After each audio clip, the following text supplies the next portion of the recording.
Ela foi contratada para organizar os livros de uma fazenda que estava se desfazendo por dentro, e saiu de lá com o coração mais cheio do que jamais imaginou ser possível. Você consegue imaginar chegar num lugar carregando uma mala pequena, um orgulho imenso e a certeza absoluta de que aquilo era só trabalho? Que você ia entrar, fazer exatamente o que sabia fazer e partir sem deixar nada além de números organizados e colunas bem alinhadas? Pois foi exatamente assim que Luana Lins chegou à Fazenda Ventania em março de 1924, no interior de Goiás. Ela não sabia, naquela tarde com cheiro de terra molhada e capim recém-cortado, que o caminho de terra vermelha que levava até o portão de madeira ia mudar absolutamente tudo o que ela pensava sobre si mesma, sobre o mundo e sobre o que o coração humano é capaz de guardar quando a gente menos espera. Mas antes de contar essa história, eu preciso te pedir uma coisa muito importante. Deixa aqui nos comentários de onde você está assistindo, o nome da sua cidade e do seu estado. Parece simples, mas esse gesto faz uma diferença enorme para que esse canal continue trazendo histórias como essa para mais pessoas. Cada comentário é uma forma de dizer que você está aqui, que essas histórias importam. E isso me aquece o coração. Também curte esse vídeo, porque isso ajuda muito a levar essa história para mais gente que merece ouvi-la. Agora senta comigo, porque essa história merece ser contada com calma e com todo o cuidado que ela tem. Luana cresceu ouvindo o barulho de lápis em papel. Não o barulho de risadas de pátio ou de músicas de festa, o barulho de porta de armazém ou de panela borbulhando no fogão. Era um som diferente, quase musical à sua maneira. O barulho específico de um lápis bem afiado, deslizando sobre papel de boa gramatura, enquanto alguém somava, subtraía, multiplicava e encontrava onde o dinheiro tinha ido parar. Esse era o som da casa dos Lins.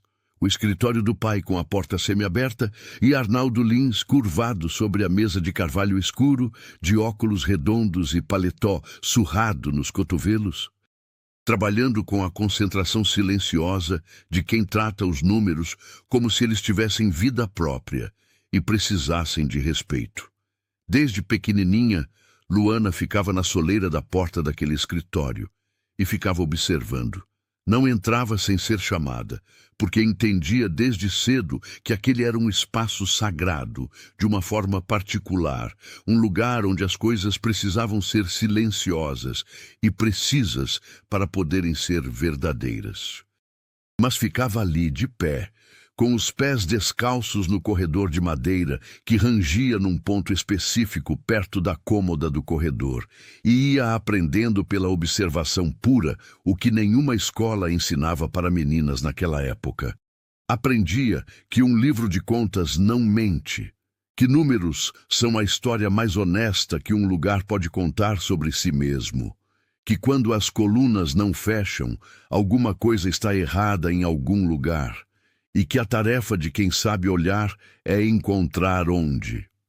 Com 12 anos, já entendia mais de contabilidade do que muitos homens adultos que o pai atendia como clientes. Com 15, começou a ajudá-lo nas revisões, sentada do outro lado da mesma mesa de carvalho com o próprio caderno de anotações. Com 20, fazia sozinha o que antes levava os dois. Arnaldo Lins era um homem discreto e meticuloso, que nunca foi rico, mas que nunca devia nada a ninguém tampouco, e tratava a filha com uma seriedade que às vezes confundia os vizinhos de Jaraguá, que achavam estranho um pai ensinar à filha o que deveria estar ensinando a um filho. Arnaldo nunca se importou com o que os vizinhos achavam. Dizia que a cabeça de Luana era boa demais para ser desperdiçada em frivolidades e que o mundo, mais cedo ou mais tarde, ia precisar do que ela sabia fazer. Dizia isso com a convicção tranquila de um homem que acredita nas coisas simples que diz. O que ele não podia saber era que não ia estar vivo para ver isso acontecer. Arnaldo Lins morreu numa quarta-feira de julho de 1922, com 52 anos, de uma febre que chegou de mansinho e não foi embora. Luana tinha 25 anos. Sentou ao lado da cama do pai durante 5 dias seguidos, trocando compressas de água fria e ouvindo aquela respiração que ficava mais rasa a cada hora que passava. E quando ele foi embora, foi de manhã cedo, com a luz ainda cor de laranja entrando pela janela do quarto e um pardal cantando lá fora, como se o mundo não soubesse que havia mudado. Ela ficou quieta por um longo momento, com as mãos sobre as mãos dele que já esfriavam, e então levantou devagar. Foi até o escritório, abriu os livros e começou a entender o tamanho do que havia ficado para trás. As dívidas não eram absurdas, mas eram reais e precisas como os próprios números que o pai havia ensinado a respeitar. Arnaldo era cuidadoso, mas os últimos anos tinham sido duros para quem trabalhava por conta própria no interior de Goiás. E havia empréstimos pequenos espalhados em vários lugares, um aluguel atrasado em 2 meses, contas que tinham sido adiadas com a esperança sincera de tempos melhores que simplesmente não chegaram. Luana somou tudo com a calma doída de quem prefere saber a não saber. E quando fechou o último livro naquela noite, com o lampião de querosene cheirando forte e a casa toda quieta ao redor, sabia exatamente onde estava. Sabia também que precisava trabalhar. Não daqui a pouco, não depois de um tempo de luto, não quando se sentisse pronta. Precisava agora, com a urgência concreta de quem tem obrigações que não esperam sentimentos. Durante 2 anos, fez o que podia com o que tinha. Trabalhou para um comerciante da cidade de Anápolis, revisando os livros mensais de armazém, um trabalho que pagava pouco, mas que era honesto. Ajudou um fazendeiro pequeno que não entendia por que suas contas não fechavam de jeito nenhum, descobrindo em 2 horas de análise que o filho mais novo estava pegando dinheiro do caixa e manipulando as somas de entrada. Fez pequenos trabalhos avulsos de revisão contábil para 2 cartórios e uma farmácia.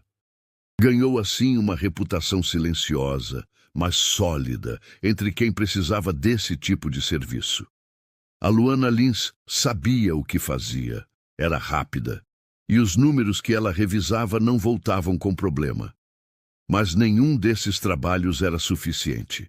Nenhum pagava bem o bastante para que ela pudesse respirar com tranquilidade real, dormir sem calcular, acordar sem a presença constante da conta que estava chegando.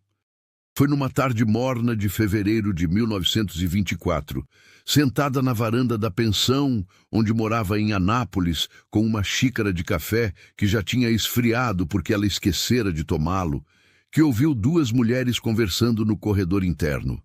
Conversavam sobre a fazenda Ventania. Diziam que o administrador havia saído de lá às pressas, sem aviso, sem explicação, da noite para o dia.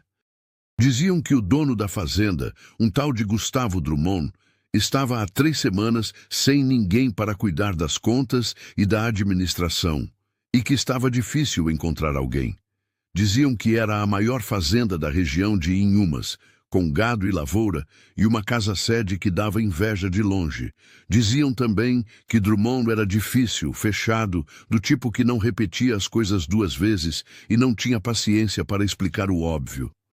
Uma delas comentou que o salário era bom, mas o patrão não era fácil, e que nenhum homem da cidade queria o cargo por causa disso. A outra respondeu que nenhum homem da cidade teria coragem de assumir a bagunça que o administrador havia deixado para trás, qualquer que fosse o salário. Luana ficou ouvindo com a xícara fria na mão. Depois ficou pensando. E quando o sol foi embora naquela tarde e a pensão foi se enchendo do cheiro de jantar, ela havia tomado uma decisão que de fora podia parecer coragem.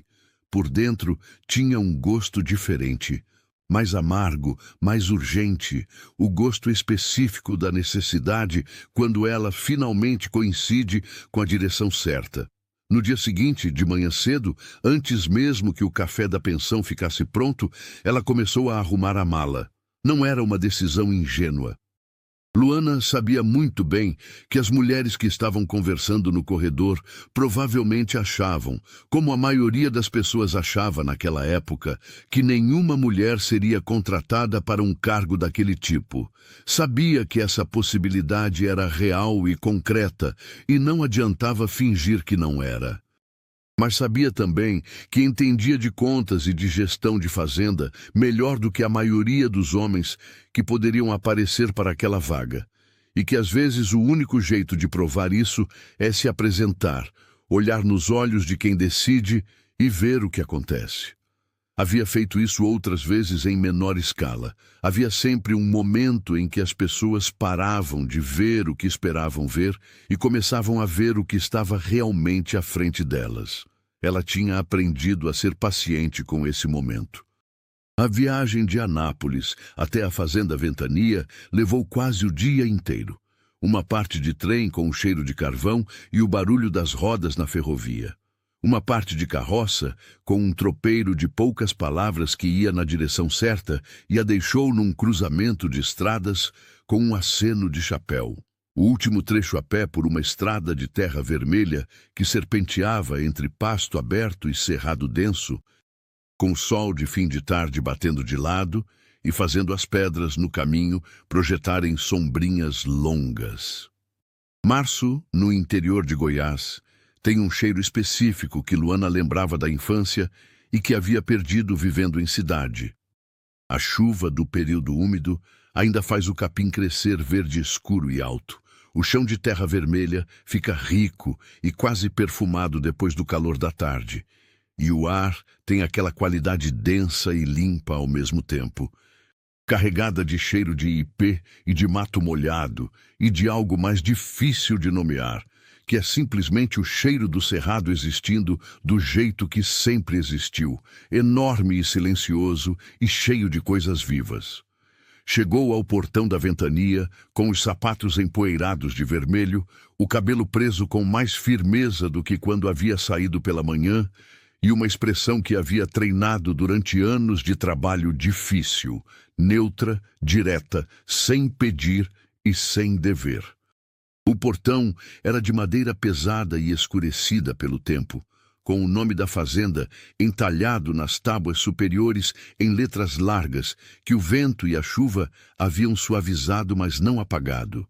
Do outro lado, uma alameda de árvores grandes e antigas, pequizeiros e jatobás, que deviam ter uns 50 anos pelo menos, levava até a casa-sede, que ficava elevada no terreno numa elevação suave, e de lá de cima parecia olhar para tudo ao redor, com a tranquilidade de quem está acostumado a durar. A casa era grande, de paredes brancas com caiação nova e telhado de barro vermelho, com uma varanda comprida na frente, onde havia 2 cadeiras de balanço de madeira que naquele momento estavam vazias. O curral ficava mais à direita, e Luana podia ouvir o mugido baixo do gado e o barulho distante de homens trabalhando. Vozes que chegavam misturadas ao bater de alguma ferramenta e ao latido de um cachorro que havia percebido que havia alguém no portão. Um empregado veio ao portão.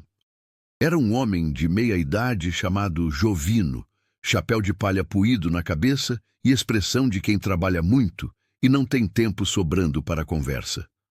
Olhou para Luana com aquela avaliação silenciosa que ela conhecia bem. A mala, os sapatos, o rosto, a postura, e ela esperou quieta sem tentar acelerar o processo.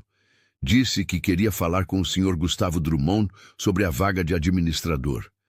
Jovino ficou parado por um momento, depois disse que esperasse ali, e voltou 4 minutos depois, dizendo para ela entrar. A casa por dentro era maior do que parecia de fora, com o jeito espaçoso e levemente severo das casas que foram feitas para durar e não para impressionar.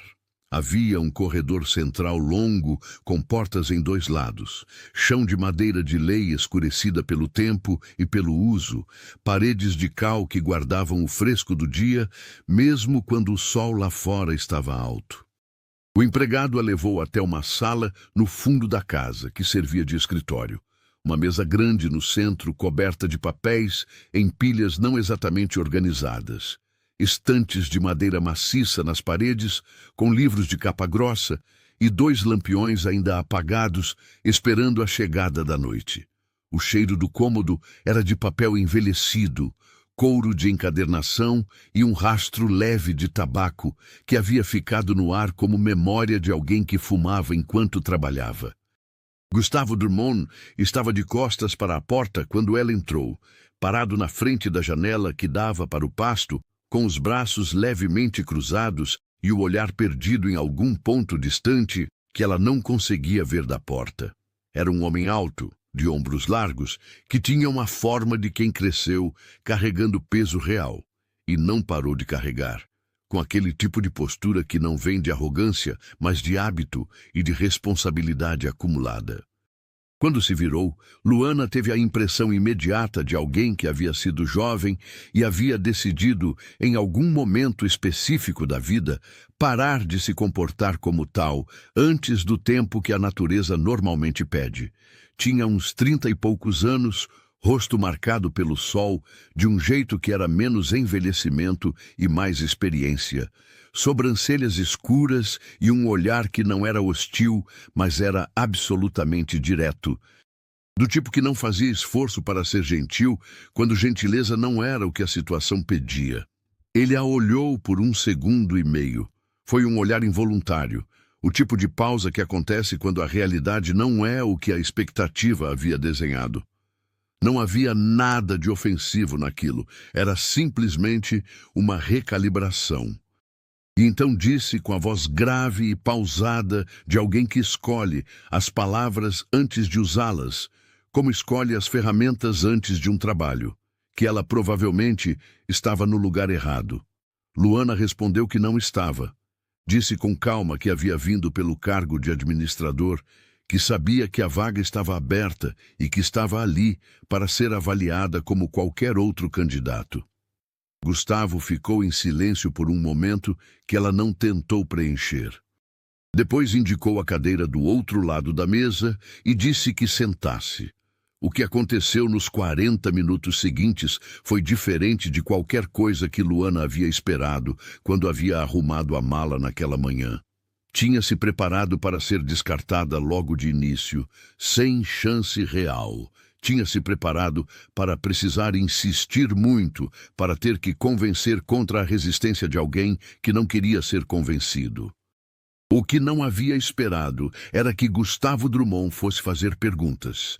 Perguntas reais, técnicas, específicas, do tipo que revelam que quem pergunta entende o suficiente para saber quando a resposta é correta. Perguntou sobre métodos de controle de estoque de insumos em fazenda de gado. Perguntou como ela calcularia o retorno líquido de uma safra de milho, levando em conta o custo de insumos do ano anterior, mais a variação de preço de mercado. Perguntou o que ela faria se encontrasse uma discrepância de 16% entre o registro de entrada de mercadoria e o registro de saída para uso. Luana respondeu tudo. Respondeu com a calma específica de quem sabe o que sabe e não precisa de aprovação para confirmar esse saber. Às vezes, desenvolveu além do que ele havia perguntado. Não para impressionar, mas porque a resposta completa era mais honesta e mais útil do que a resposta curta e arrumada. Em algum momento, sem que ela pudesse dizer exatamente quando havia acontecido, percebeu que ele havia parado de testar e havia começado a escutar de verdade. Havia uma diferença sutil, mas inconfundível na qualidade da atenção de um homem que está checando versus a de um que está genuinamente ouvindo, e ela a reconheceu. Quando ela terminou de responder à última pergunta, Gustavo ficou quieto por alguns segundos, olhando para a mesa. Depois disse que tinha uma condição. Luana esperou. Ele disse que a Fazenda Ventania não tinha espaço para complicações, que o trabalho era o trabalho e precisava ser tratado como tal, sem que o pessoal da fazenda tivesse razão para comentário nenhum, sem confusão sobre o que era o quê. Disse isso de forma direta e sem delicadeza desnecessária, como alguém que prefere o desconforto de um limite claro ao conforto de uma ambiguidade que cria problema depois. Luana entendeu exatamente o que estava sendo dito e respondeu com a mesma objetividade, que estava ali por necessidade real e não por passatempo, que tinha um trabalho para fazer e que não tinha interesse em qualquer outra coisa além de fazê-lo bem feito. Gustavo a olhou por um momento que ela não conseguiu classificar, e então disse o valor do salário, que ela teria um quarto no cômodo dos fundos da casa-sede, com as refeições incluídas, e que começaria na segunda-feira. Luana disse que começaria na manhã seguinte. Houve uma pausa breve, e ela teve a impressão, rápida e incerta, de que algo se mexeu no canto da boca dele. Não chegou a ser um sorriso, mas foi a ideia de duradoura, por menos de um segundo. Ele disse que estava bem, então. Dona Josefina apareceu na porta momentos depois, como se tivesse estado esperando do lado de fora, o que provavelmente era verdade, e levou Luana até o quarto dos fundos. Era uma mulher de 50 e poucos anos, baixinha e sólida, com cabelos grisalhos presos num coque firme e sem enfeite, e mãos que pareciam ter sido criadas especificamente para o trabalho, largas, fortes, com as juntas marcadas pelos anos de fogão e quintal. Tinha o jeito calado de quem observa mais do que fala, e Luana percebeu, desde o primeiro momento, com o instinto específico de quem também é observadora por natureza, que aquela mulher via mais do que qualquer pessoa suspeitaria a partir do silêncio dela. O quarto era simples e limpo, com o tipo de limpeza que vem de hábito real e não de preparação especial. Uma janela pequena que dava para o quintal dos fundos, onde cresciam bananeiras largas, e um pé de manga muito antigo, com o tronco tão grosso que precisaria dos 2 braços de um adulto para abraçar. Cama de madeira com colchão de palha, coberto de linho branco. Uma cômoda com 3 gavetas, um espelho pequeno preso na parede com 2 pregos, um gancho para pendurar roupa.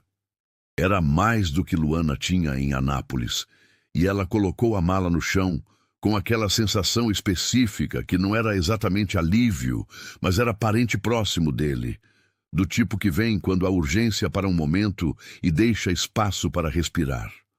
Josefina mostrou onde era a cozinha, o banheiro nos fundos, onde ficava a lenha empilhada, e disse com uma neutralidade completamente destituída de severidade que o café era às 6 e que depois das 6 esfriava. Luana agradeceu e perguntou qual era o escritório onde ficavam os livros de contas. A cozinheira a olhou por um segundo com aqueles olhos escuros e bastante atentos. Disse que era a mesma sala onde ela havia conversado com o patrão e que os livros ficavam na estante do lado esquerdo, os 3 últimos anos eram os da frente. E então acrescentou, quase como quem completa uma informação prática sem importância, que os últimos 3 livros eram os que tinham mais problema. Luana ficou olhando para ela. Perguntou se Josefina entendia de contabilidade. A cozinheira disse que não entendia de números.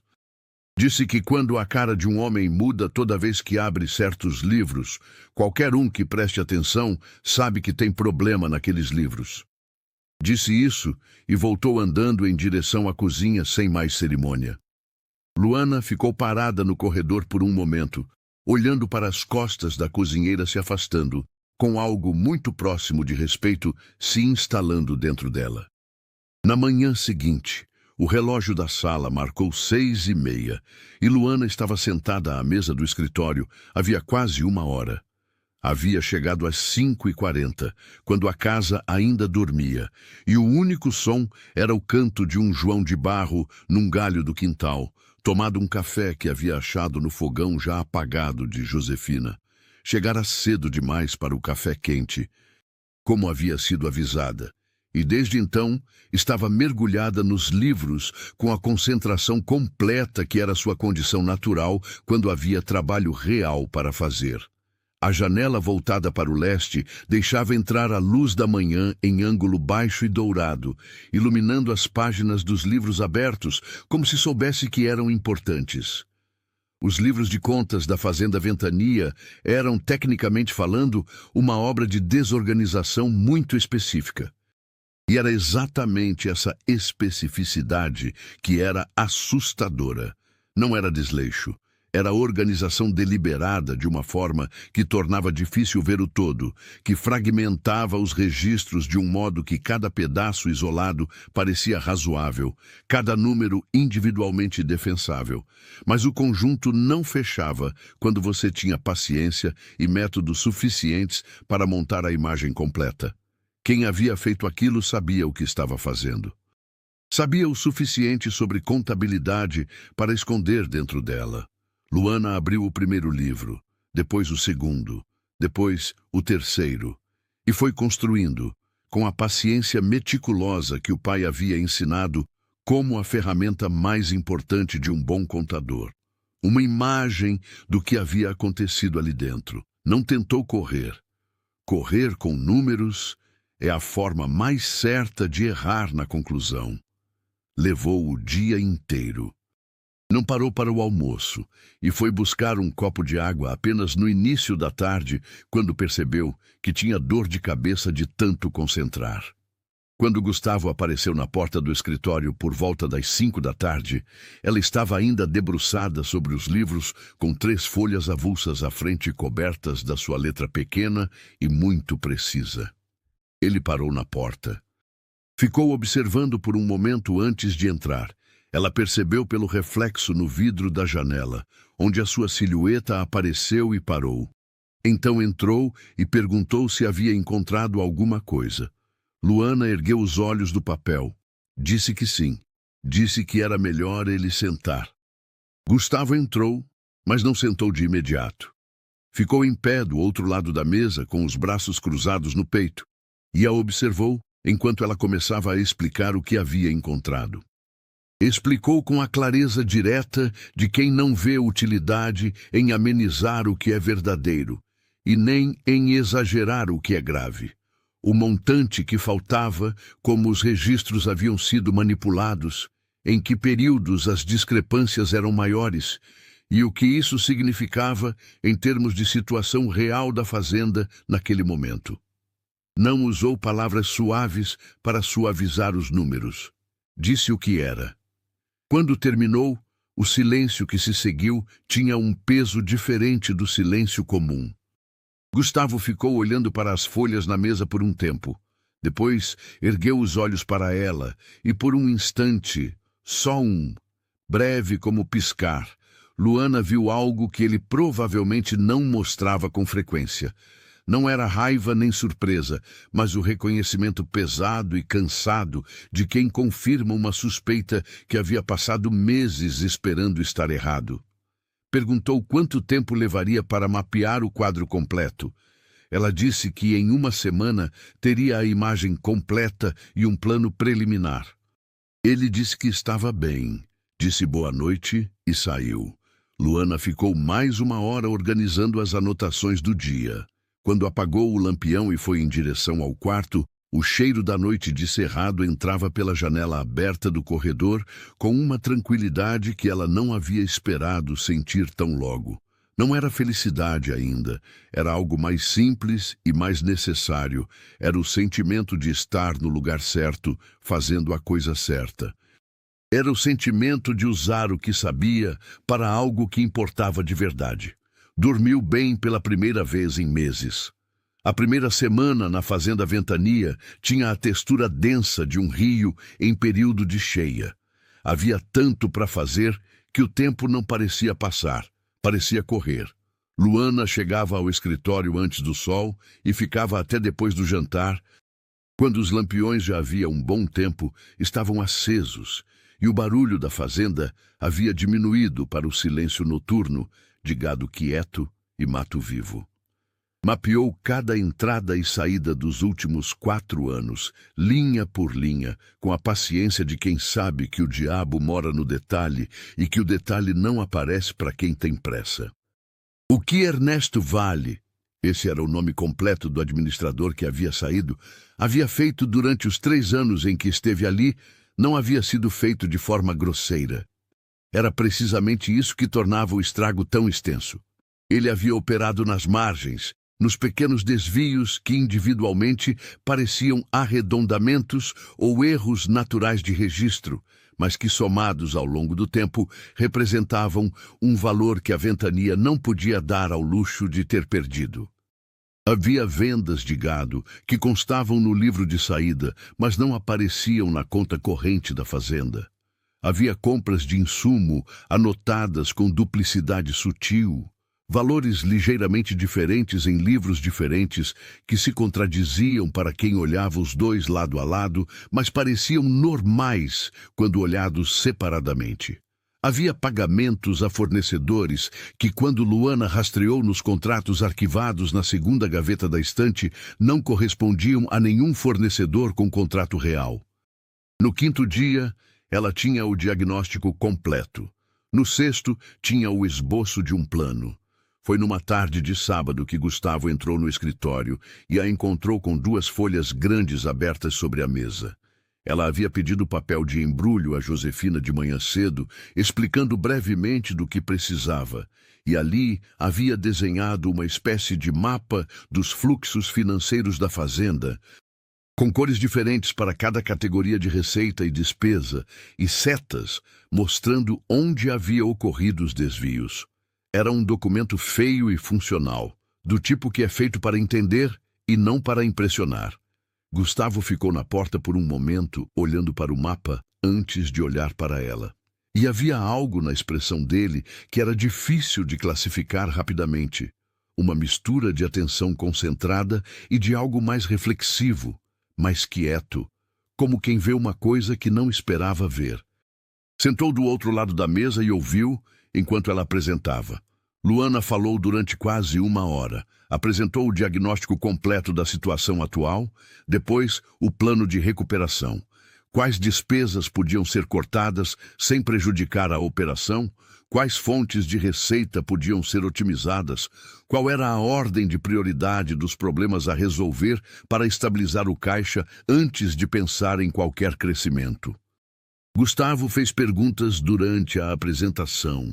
Boas perguntas que revelavam que ele entendia a fazenda de dentro. Sabia onde cada animal estava, quanto custava cada processo, qual parte da operação era mais sensível ao corte e qual podia esperar. Discordaram 2 vezes ao longo da conversa. Uma sobre o ritmo de redução de uma certa categoria de despesa com insumo. Outra sobre a prioridade de um investimento em infraestrutura do curral que ele queria adiar e ela achava que não podia. Nos 2 casos, chegaram a uma solução intermediária que Luana reconheceu internamente como melhor do que a proposta original de qualquer um dos 2. Quando terminaram, o sol já estava baixo e o escritório estava na meia luz dourada do fim de tarde goiano, aquela luz específica que torna tudo levemente cor de cobre. Gustavo ficou em silêncio por um momento, olhando para o mapa que ela havia feito. Depois disse que o plano era bom.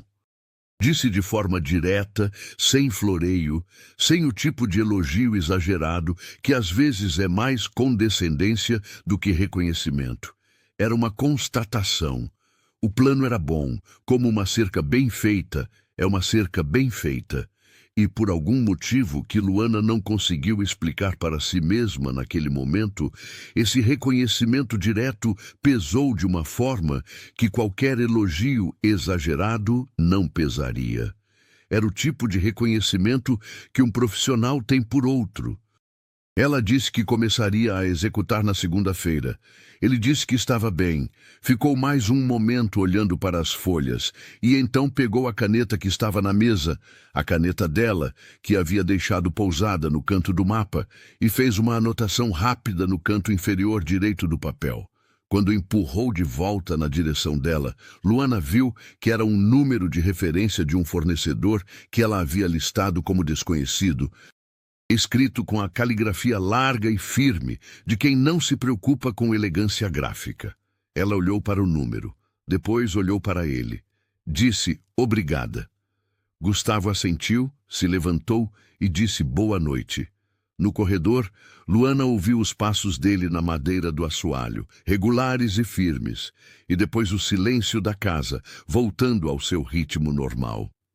Ficou olhando para o número no canto do mapa por mais um momento, com aquela caneta na mão, e havia ali uma sensação indefinida que ela não tentou nomear. As semanas que se seguiram estabeleceram uma rotina que, à força de ser repetida com consistência, foi ganhando uma qualidade diferente da meramente profissional. Havia trabalho e estrutura e uma quantidade enorme de coisa para fazer. Isso era real e dominante e não mudava. Mas havia também, no espaço ao redor do trabalho, nos intervalos entre uma coisa e outra, uma textura de convivência que foi crescendo com a silenciosa determinação de planta depois da chuva. Luana e Gustavo tinham ritmos diferentes, que pela necessidade prática da fazenda, haviam se tornando complementares. Ela chegava cedo e trabalhava melhor pela manhã, quando o ar era fresco e a cabeça estava descansada. Ele passava a manhã com os peões no campo, verificando gado, acompanhando serviços, fazendo o tipo de trabalho físico e de decisão imediata que uma fazenda grande exige da presença do dono. E chegava ao escritório depois do almoço, quando ela já havia avançado o suficiente para ter material concreto para discutir. Não havia muito espaço para a conversa que não fosse sobre a fazenda, e por acordo tácito, nenhum dos dois tentava criar esse espaço. Mas a fazenda, por ser o que era, um organismo vivo com história própria, com dezenas de detalhes que importavam e que mudavam todos os dias, sempre encontrava uma forma de expandir a conversa além dos números puros. Foi numa tarde de abril que aconteceu o episódio do fornecedor de ração. Gustavo chegou ao escritório naquele dia com uma expressão diferente da habitual. Não era preocupação exatamente. Era algo mais pesado, com menos movimento. O rosto de alguém que está carregando uma irritação que ainda não decidiu como resolver. Sentou e ficou olhando para os papéis à sua frente, sem realmente vê-los por alguns segundos. Luana, que estava trabalhando no seu lado da mesa, notou, mas não disse nada. Esperou. Depois de um momento, ele disse que um dos principais fornecedores de ração havia mandado nota, informando aumento de 20%, sem prazo de aviso e sem justificativa formal. Disse que esse fornecedor era o principal, e que trocar no prazo que seria necessário para evitar o impacto no ciclo de alimentação do rebanho ia ser complicado. Luana ficou quieta por um instante. Depois perguntou se ele tinha o contrato original com esse fornecedor. Ele disse que tinha. Ela pediu para ver. Gustavo abriu a gaveta da direita da mesa. Ela havia percebido que tinha memória de onde exatamente cada coisa ficava, mesmo quando as pilhas pareciam sem sistema. E tirou um contrato de 3 páginas dobrado ao meio. Empurrou pela mesa. Luana o pegou e leu com a atenção total que aplicava a tudo que lia relacionado à fazenda. 1 minuto e 40 segundos depois, levantou os olhos com um traço de algo que era muito próximo de satisfação. Havia uma cláusula de reajuste no contrato, mas não a cláusula que o fornecedor estava invocando para justificar o aumento. Uma diferente, mais antiga e mais específica, que limitava qualquer reajuste unilateral a 5% ao ano máximo, com notificação prévia de 30 dias. O fornecedor estava agindo como se essa cláusula simplesmente não existisse, ou apostando que o cliente não ia encontrá-la num contrato de 3 páginas, com letra pequena. Luana colocou o contrato aberto na mesa, virado na página certa, e indicou o parágrafo com a ponta do lápis. Gustavo se inclinou para frente para ver. Leu por um momento. E então fez algo que ela não havia visto até ali. Soltou um som curto, breve, que era meio caminho entre um suspiro e um riso contido, e sacudiu a cabeça levemente com aquela expressão específica de quem está irritado com a desonestidade alheia, mas satisfeito por ela ter sido descoberta. Perguntou se ela havia encontrado isso lendo agora, na hora. Ela disse que sim. Gustavo ficou olhando para ela por um momento com aquela atenção direta que era a marca dele. Depois disse que ia cuidar disso ainda hoje e se levantou.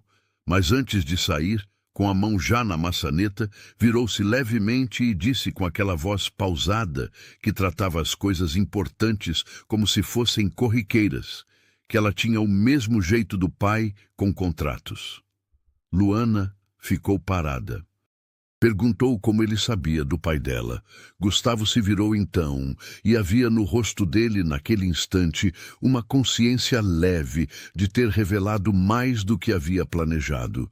Disse que havia pedido informações antes de contratá-la, que Arnaldo Lins tinha uma reputação pequena, mas sólida na região, e que havia alguém que conhecia o trabalho dele, e havia dito que a filha havia herdado o talento. O escritório ficou quieto por um momento. Luana sentiu aquilo pousar de um jeito que não havia esperado. Não era nada extraordinário. Era só informação. Era só o fato de que ele havia se dado ao trabalho de perguntar sobre o pai antes de decidir contratá-la. Mas a forma como havia sido dito, com aquela brevidade que era o jeito dele de tratar as coisas que importavam de verdade, tocou em algo que ela não tentou analisar. Disse apenas que o pai seria feliz em saber. Gustavo assentiu uma vez e saiu. Luana ficou olhando para a porta por um momento, depois que os passos sumiam no corredor. Fora do escritório, a vida da fazenda acontecia em paralelo ao trabalho dos números, com toda a riqueza específica que esse tipo de lugar tem. Havia os peões que chegavam antes do sol, os mugidos que marcavam o horário do curral com a pontualidade de um relógio biológico, o cheiro de feijão que subia da cozinha de Josefina às 10 da manhã como um aviso olfativo infalível. Havia a chuva de tarde, que caía quase todos os dias em março e abril, grossa e generosa, que inundava o cheiro de terra molhada pelo janelão do escritório e se misturava com o papel e a tinta de uma forma que Luana achou, para sua própria surpresa, que gostava muito. Havia os ipês floridos nos limites do pasto, amarelos e roxos, que naquele período punham cor no cerrado com a generosidade específica de quem sabe que a florada vai durar pouco e, por isso, vai fundo. Luana, que havia passado os últimos 2 anos numa pensão de Anápolis com janela para o muro do vizinho, às vezes pausava um momento no meio do trabalho para olhar pela janela do escritório e se surpreendia com a quantidade de espaço que havia naquele lugar. Não era só espaço físico que era enorme, era uma qualidade diferente no ar, mais aberto, mais real, que fazia a cabeça funcionar de uma forma que ela havia esquecido que era possível.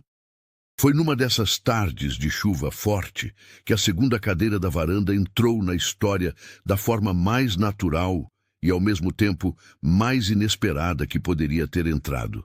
Luana havia terminado um relatório mais cedo do que o previsto naquela tarde, e ao passar pelo corredor principal em direção ao quarto para pegar um outro documento, ouviu a chuva batendo forte e contínua no telhado, e sentiu aquela vontade específica de ficar olhando para a água cair, que qualquer um que cresceu no interior do Brasil conhece de memória. Parou na porta da varanda, e Gustavo já estava lá, sentado na cadeira da direita, com um copo de café entre as mãos e o olhar perdido na chuva que caía em cortina densa e branca sobre o terreiro à frente da casa, apagando o limite entre o pasto e o céu num cinza uniforme e bonito. Ela deveria ter dito boa tarde e seguido em frente. Qualquer pessoa razoável teria feito isso. Era o correto, era o simples, era o que o acordo que haviam feito no primeiro dia sugeria. Mas a chuva era bonita de um jeito específico naquela tarde, com um trovão distante soando de vez em quando como fundo de algo maior, e a segunda cadeira estava ali, completamente vazia, e havia naquilo tudo uma qualidade de quietude que convidava sem dizer uma palavra. Ela disse boa tarde. Gustavo disse boa tarde. Luana se sentou na cadeira da esquerda. Ficaram em silêncio durante um longo momento, os dois olhando para a chuva. Não era o silêncio desconfortável de duas pessoas que não sabem o que dizer. Era o outro tipo, o que existe entre pessoas que não precisam preencher o ar para confirmar que estão presentes uma para a outra. Luana não havia experimentado esse tipo de silêncio em muito tempo. Talvez nunca, dessa forma específica. Josefina apareceu na porta um pouco depois, seca e sólida com o avental dobrado, e ofereceu café. Luana disse que sim. Quando a cozinheira voltou com as 2 xícaras no pires, Luana notou algo muito discreto no rosto dela, enquanto pousava as xícaras no apoio das cadeiras. Não chegava a ser um sorriso, era a ideia de guardado com todo o cuidado de quem sabe que certas coisas são frágeis demais para serem tocadas antes da hora. Ficaram na varanda até a chuva parar, que foram uns 40 e tantos minutos. Conversaram um pouco e sobre coisas práticas. Um problema no telhado do celeiro que precisaria de atenção antes das próximas chuvas, a previsão de precipitação para o mês seguinte, segundo o velho Jovino que entendia de tempo, uma cerca cedendo no limite norte do pasto. Coisas da fazenda, coisas úteis. Mas havia uma qualidade diferente naquela conversa, uma leveza que as conversas do escritório, diretas, focadas, utilitárias, não tinham. Era mais solta, era mais humana. Era do tipo que não tem pressa de acabar. Quando a chuva parou e o sol voltou pelo horizonte em ângulo baixo, dourado e suave como sempre, era o sol de fim de tarde no cerrado. Gustavo se levantou, disse boa noite e entrou. Luana ficou mais um momento na cadeira, sozinha, com a xícara vazia nas mãos e o cheiro de terra molhada subindo do terreiro. Não tentou pensar no que havia sido aquilo, apenas o deixou existir. Nos dias seguintes, o trabalho continuou com toda sua urgência concreta. Luana estava implementando o plano de recuperação financeira e cada semana havia um novo obstáculo, uma nova renegociação, um novo detalhe que precisava de atenção imediata. O fornecedor de ração havia recuado quando confrontado com a cláusula contratual, mas não sem tentar antes um argumento que não tinha nenhuma sustentação quando colocado por escrito. Luana o rebateu por escrito, com a precisão e a economia de palavras que era sua marca nesses momentos. Gustavo leu a resposta antes de ser enviada. Fez apenas uma pequena correção num parágrafo que havia ficado tecnicamente correto, mas ligeiramente áspero demais no tom, e disse que estava bem. A carta foi. Havia uma ordem específica na forma como trabalhavam juntos que foi se estabelecendo sem precisar ser discutida. Gustavo tomava as decisões finais. Era seu nome nos papéis, sua fazenda, sua responsabilidade, mas havia chegado a um ponto em que consultava Luana antes de cada decisão que envolvia os números e genuinamente ouvia o que ela dizia antes de decidir. Não porque fosse cortesia, mas porque ela havia provado, semana após semana, que o que dizia valia ser ouvido. Quando ela estava certa, ele reconhecia. Quando discordava, dizia exatamente por quê. E quando chegavam a uma conclusão juntos, era exatamente isso, uma conclusão que tinha as mãos dos dois. Esse respeito específico, concreto, demonstrado em atos, e não em declarações, foi fazendo algo por dentro de Luana que ela percebia apenas de forma lateral, como quem vê algo pelo canto do olho sem virar a cabeça. Você está gostando dessa história? Se está, me faz um favor que não tem preço. Curte esse vídeo agora. Isso ajuda muito a levar essa história para mais gente que merece ouvir uma boa história de amor. Continua comigo. Foi no final de maio que as coisas de fora começaram a bater na porta de dentro. O tio Arsênio chegou numa sexta-feira à tarde sem aviso prévio, que era o seu jeito de sempre chegar, como se o mundo ao redor devesse se ajustar à sua agenda e não o contrário. Era irmão do pai de Gustavo, um homem de 60 e poucos anos, com bigode branco muito bem cuidado e o jeito próspero e absolutamente confiante de quem nunca precisou duvidar de si mesmo, porque as circunstâncias da vida nunca o haviam obrigado a tanto. Vinha de Goiânia num cavalo bom e com uma mala que indicava estadia de mais de um dia.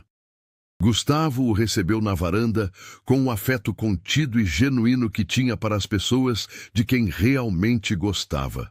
Era assim que ele demonstrava carinho, não com muita palavra, nem com gesto dramático, mas com uma atenção real que era melhor do que qualquer palavra. Abraçaram-se brevemente e Arsênio entrou na casa com aquele passo de quem se sente em casa em qualquer lugar que frequenta regularmente.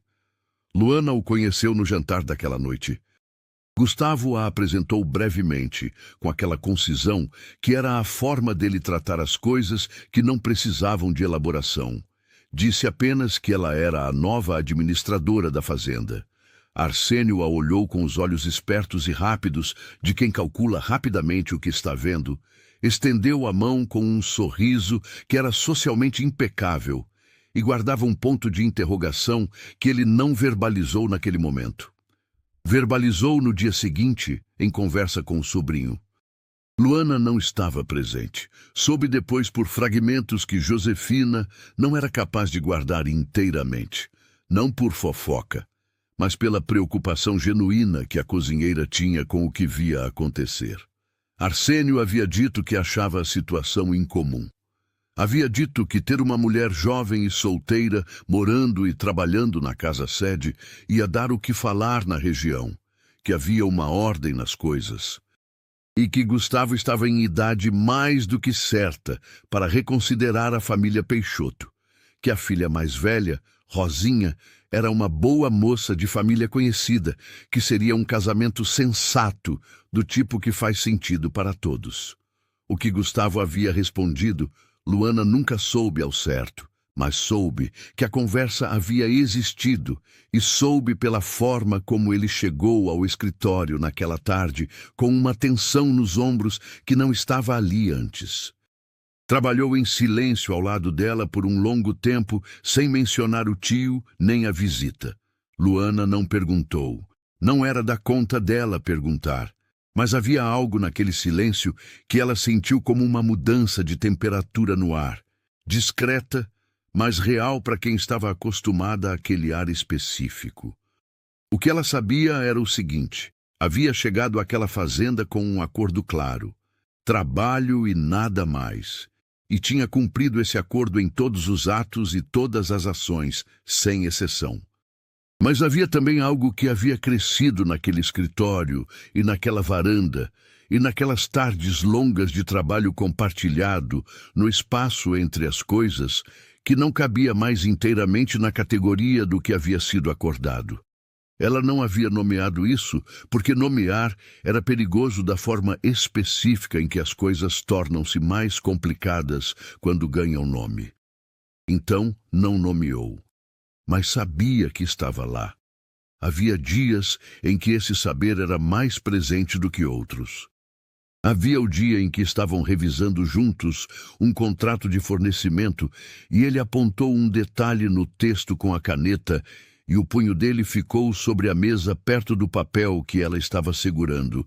E havia uma proximidade ali tão simples e tão carregada ao mesmo tempo que ela precisou se concentrar conscientemente para continuar ouvindo o que ele estava dizendo sobre o contrato. Havia as tardes em que ele chegava do campo com o chapéu cheio de poeira e o rosto marcado pelo sol, e simplesmente ia direto para a cadeira do escritório e começava a trabalhar sem cerimônia. E havia algo na naturalidade disso. Na forma como os dois ocupavam aquele espaço, como se sempre o houvessem ocupado juntos, que Luana achava às vezes difícil de encarar diretamente, sem que algo dentro dela ficasse diferente por um tempo depois. Havia também as vezes em que ele discordava dela. Não as discordâncias de trabalho, que eram frequentes e saudáveis, e ela de fato gostava delas, porque tornavam as soluções melhores. Havia um outro tipo de discordância que era mais raro, mais pessoal, quando ele discordava da forma como ela via alguma coisa sobre a fazenda como lugar e não como negócio. E nesses momentos havia uma seriedade na forma como debatiam que era diferente de qualquer outra conversa. Como se os dois soubessem que estavam falando sobre algo que importava mais do que aparentava. Ela não havia nomeado nada disso, mas sabia. Arsênio ficou uma semana inteira. Durante essa semana, as tardes na varanda não aconteceram. O trabalho era o trabalho e nada mais, com toda a formalidade que o acordo original havia pedido e que a semana com o tio presente de alguma forma restaurava. Luana notou a diferença no silêncio das tardes, mas não comentou nada. Na noite antes de Arsênio partir, ela estava no escritório trabalhando tarde, quando ouviu vozes no corredor. Eram vozes baixas, conversa de noite. Não quis ouvir, mas o seu nome apareceu, distinto o suficiente para alcançá-la onde estava. E ela ficou imóvel por um instante, com a caneta suspensa sobre o papel. Arsênio estava dizendo que ela era claramente uma moça de bom caráter e de capacidade real que entendia disso. Mas que havia uma ordem nas coisas que existia por boas razões e que Gustavo precisava pensar não só na fazenda, mas em si mesmo, no que precisava para a vida à frente, no que era esperado de um homem de sua posição e de sua família. Gustavo respondeu algo curto com aquela voz baixa. As palavras não chegaram claras até ela. Arsênio disse que só queria o bem do sobrinho, que sempre havia querido. Gustavo disse que sabia disso. E depois houve passos, portas, e o silêncio da casa noturna voltando. Luana ficou parada com a caneta na mão, olhando para os números na página sem vê-los por um longo momento. Havia algo perturbador em ouvir a própria situação sendo tratada como um problema a ser gerenciado por outras pessoas, como se a presença dela ali fosse uma complicação que precisava de resolução. Não era raiva exatamente. Era algo mais fundo, o cansaço específico de quem passou a vida inteira precisando provar um valor que deveria ser simplesmente reconhecido e que, às vezes, nos momentos mais inesperados, sente o peso acumulado de todos os anos que levou fazendo isso. Respirou fundo, endireitou as costas, voltou aos números. Isso ela sabia fazer, e sabia fazer bem, e ninguém podia tirar isso dela. Arsênio partiu cedo na manhã seguinte, com seu cavalo bom, e aquele jeito de quem disse o que tinha a dizer, e deixou para o tempo resolver o resto. Despediu-se de Luana com uma cordialidade impecável e um olhar que dizia mais do que as palavras, como sempre havia dito. Quando o barulho dos cascos sumiu pelo caminho, Gustavo ficou parado na varanda por um momento quieto. Luana apareceu na porta com um documento que precisava de assinatura. Havia uma renegociação pendente que não podia esperar, e perguntou se era um bom momento. Ele se virou para ela, e havia na expressão dele algo que ela não soube nomear de imediato.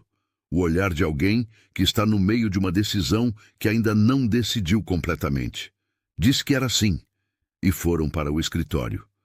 Naquele mesmo mês de junho, Luana descobriu, ao rastrear uma oferta de compra de parte do rebanho que havia chegado por carta, que o fazendeiro do outro lado era Serafim Guarda, o mesmo que havia contratado Ernesto Vale depois que ele havia saído da ventania tão abruptamente. A oferta em si parecia razoável na superfície, com preços que à primeira leitura pareciam justos. Mas havia algo na estrutura dela que incomodou Luana de um modo que ela passou 2 dias tentando articular com precisão antes de conseguir. Quando conseguiu, apresentou a Gustavo da seguinte forma: A oferta comprava exatamente o lote de gado que era o mais rentável da fazenda, ao preço que parecia justo, mas estava abaixo do valor de mercado da categoria específica daquele animal naquele momento. Se Gustavo vendesse, resolveria uma pressão de caixa de curto prazo que era real, mas enfraqueceria precisamente a parte da operação que era o motor da recuperação que ela havia planejado. Era como vender o coração para pagar a conta do médico. Gustavo ouviu com atenção total. Ficou quieto por um momento. Depois disse o nome: Ernesto. Luana disse que era o que acreditava. Havia uma contenção fria na expressão dele, que ela havia aprendido nas semanas de convivência a reconhecer como mais significativa do que raiva explícita. Disse que não ia vender. Ela disse que havia uma alternativa para o problema de caixa de curto prazo. Era mais trabalhosa, exigiria uma renegociação cuidadosa com 2 fornecedores diferentes, mas era viável e não sacrificava o rebanho principal. Gustavo disse que queria ouvir. Ficaram no escritório até o sol sumir naquela noite, trabalhando. Josefina trouxe jantar sem ser pedida. Simplesmente apareceu na porta com 2 pratos e os pôs na mesa com a naturalidade de quem entende quando as pessoas precisam comer sem perceber que precisam. E então desapareceu novamente. Luana e Gustavo comeram sem parar de trabalhar, como 2 pessoas que esqueceram que estavam comendo porque estavam ocupadas com algo que importava mais naquele momento. Quando saíram do escritório, era quase meia-noite. O corredor estava escuro, exceto pelo lampião que Luana carregava. Gustavo disse que a renegociação que ela havia proposto era boa, que começariam pelas cartas na manhã seguinte. E então disse, com aquela brevidade que ela havia aprendido a ouvir além das palavras, que a fazenda tinha sorte de tê-la. Luana não respondeu de imediato. Havia algo naquilo que pousou de um jeito diferente das outras vezes em que ele havia reconhecido o trabalho dela, talvez pela hora, pelo silêncio total da casa adormecida ao redor, pela luz fraca do lampião que tornava tudo um pouco mais íntimo do que o dia costumava ser. Disse, depois de um momento que foi levemente mais longo do que o comum, que a sensação era mútua. Gustavo a olhou por um segundo mais do que precisava no lampião fraco do corredor. Depois disse boa noite e foi para o quarto.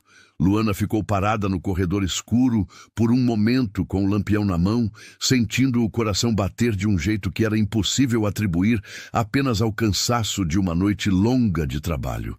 Júlio chegou ao cerrado com aquele frio seco e limpo que chega de madrugada e vai embora perto do meio-dia, deixando o ar cristalino e o sol branco, e o cheiro específico de cerrado em seca, que é completamente diferente do cheiro de cerrado em chuva. Mais mineral, mais direto, como se o mundo houvesse tirado uma camada de coisa suave e ficado mais honesto. O trabalho da fazenda seguia. Os números melhoravam com a consistência de uma coisa que está sendo bem cuidada. E havia algo mais que estava acontecendo, no espaço entre as coisas práticas, que também tinha a qualidade de estar sendo bem cuidado sem que alguém houvesse decidido cuidar. A xícara de café foi a primeira coisa que ela notou, de forma concreta. Numa manhã de meados de julho, chegou ao escritório na hora de sempre, antes do sol, com a casa ainda no silêncio azul da madrugada. A mesa estava como havia sido deixada na véspera, com os papéis nos mesmos lugares e os livros com as marcações de página que ela havia feito. Mas no canto direito da mesa, o canto onde ficava a pilha de documentos pendentes que ela processava pela manhã, havia uma xícara de café. Ainda quente quando ela tocou com os dedos. Quente de uma forma que significava que havia sido colocada ali havia menos de 10 minutos. Não havia ninguém no escritório. Ela foi até a cozinha. Josefina estava acendendo o fogo do fogão de lenha com o jeito metódico de quem faz isso todos os dias há anos. Luana perguntou se ela havia trazido café ao escritório. A cozinheira respondeu que não havia, com aquela expressão que era completamente neutra na superfície, mas tinha uma camada por baixo que qualquer pessoa atenta conseguia perceber. Não havia outra explicação além da óbvia. Luana voltou ao escritório, sentou na cadeira e tomou o café devagar. Estava bom, feito do jeito que ela gostava, que era um jeito específico que ela havia mencionado apenas uma vez. De passagem, numa conversa sobre outra coisa completamente diferente. Não disse nada sobre aquilo. Gustavo não disse nada sobre aquilo. Mas na manhã seguinte havia outra xícara. E na seguinte. E então era toda manhã. Sempre quente, sempre no mesmo canto, sempre antes que ele aparecesse para o trabalho do dia. Como se aquilo fosse simplesmente parte da rotina. Uma coisa que sempre havia sido feita e não precisava de comentário. Havia também os livros. Luana havia mencionado uma vez, só uma, de passagem, durante uma conversa sobre a reorganização dos arquivos da estante, que o pai dela tinha uma edição muito antiga de um livro de contabilidade do final do século anterior que ela havia adorado desde menina. Não pelo conteúdo técnico que já conhecia bem, mas pela forma como o autor escrevia, com uma clareza que tornava o que era seco e árido em algo quase literário, quase vivo. Havia mencionado isso como quem menciona uma memória afetiva, sem nenhuma expectativa de que servisse para coisa alguma. 3 semanas depois, encontrou esse livro na estante do escritório. Não estava lá antes. Ela conhecia cada livro daquela estante com a familiaridade de quem convive com eles todos os dias. Não havia bilhete, não havia nada escrito em lugar nenhum. O livro simplesmente havia aparecido numa posição levemente diferente dos outros, como quem foi colocado depois. Ela o tirou devagar, abriu na primeira página. Cheirava a livro antigo e a algo mais, a papel que havia viajado, a mãos que o haviam folheado antes dela. Ficou em pé na frente da estante por um bom momento, sem conseguir decidir com certeza o que sentia. Havia alegria, tinha certeza de que havia alegria, mas havia também algo mais próximo de um susto, porque alegria tão específica e tão inesperada, às vezes parece um perigo disfarçado quando a gente não está acostumada com ela. Naquela tarde, quando Gustavo chegou ao escritório, ela disse que havia encontrado o livro. Disse simplesmente isso, sem mais detalhe, e o olhou. Ele disse que havia passado por Goiânia no fim de semana anterior, que havia uma livraria de livros usados num beco perto do mercado que ele conhecia. Disse isso com a voz completamente calma, como se estivesse reportando informação sobre qualquer outra coisa, como se tivesse passado por Goiânia por acaso e o livro tivesse simplesmente aparecido na livraria por coincidência e ele houvesse simplesmente o comprado, sem pensar muito a respeito. Luana disse que foi muito gentil da parte dele. Gustavo assentiu e abriu os papéis do dia. Mas havia uma cor ligeiramente diferente no rosto dele naquele momento. Muito leve, quase imperceptível. Mas ela havia passado meses aprendendo o rosto de Gustavo Drummond, com a atenção involuntária de quem não pode parar de observar. E sabia distinguir o que era expressão de costume e o que era variação. Havia variação. Havia algo ali que ele havia guardado, mas que existia. Não disse nada sobre isso tampouco.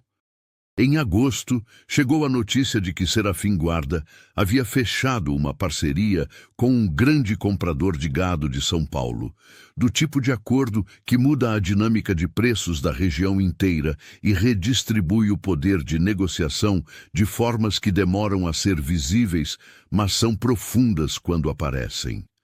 Para a Ventania, que estava se recuperando, mas ainda em posição delicada, isso era pressão. Não catástrofe imediata, mas terreno que mudava debaixo dos pés num momento em que eles precisavam de estabilidade. Luana ficou sabendo antes de Gustavo, por um capataz que voltou de uma feira de gado com a notícia. Ouviu, agradeceu e passou 1 hora pensando antes de dizer alguma coisa. Porque havia uma resposta possível para aquilo, e ela havia começado a prepará-la 3 semanas antes, com a mesma lógica que tinha levado a identificar a oferta suspeita de junho. O problema de caixa que a manobra de Serafim poderia criar era previsível se você olhasse os movimentos com atenção suficiente. Quando Gustavo chegou naquela tarde e ela lhe contou a notícia, havia clareza diferente na forma como apresentou. Não só o problema, mas a resposta junto. Havia um comerciante de Brasília, especializado numa categoria de gado de qualidade superior que a Ventania produzia, que o fazendeiro de Serafim não tinha no mesmo nível. Ela havia feito contato por carta com esse comerciante 3 semanas antes, por iniciativa própria, exatamente porque havia antevisto que algo assim poderia acontecer. E esse comerciante havia respondido com interesse real. Gustavo ficou em silêncio por um momento. Depois, perguntou quando ela havia feito contato. Ela disse que havia 3 semanas.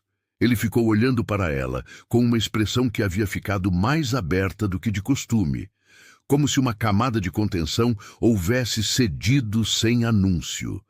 Perguntou por que havia feito sem mencionar. Ela disse que não sabia se seria necessário e que não queria levantar uma possibilidade sem antes verificar se havia interesse real da outra parte. Que preferia ter algo concreto antes de falar.